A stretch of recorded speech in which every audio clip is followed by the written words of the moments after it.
Folks, good afternoon. Happy Friday. Good to see you. Hope you're all well. You might notice I'm holding an instrument, and I want to tell you about this lovely instrument today. Now, this is called a saxophone. More specifically, this is called an alto saxophone.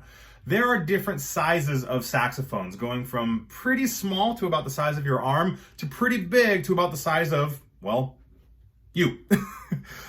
This alto saxophone is the second smallest saxophone, and it is very common in school bands, marching bands, jazz bands, things like that.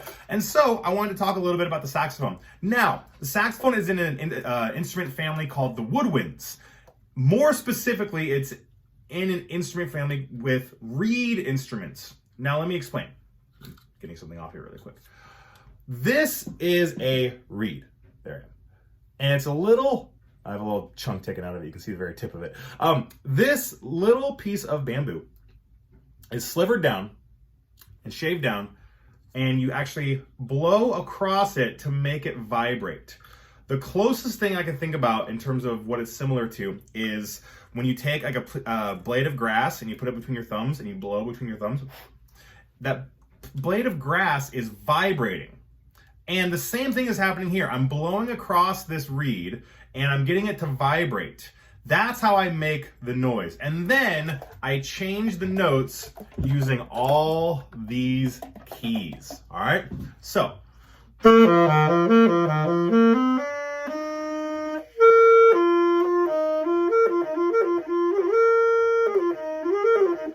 right.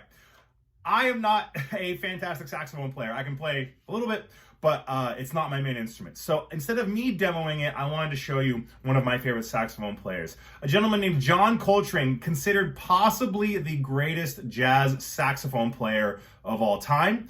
Here's a tune of him and his band playing a song called Giant Steps.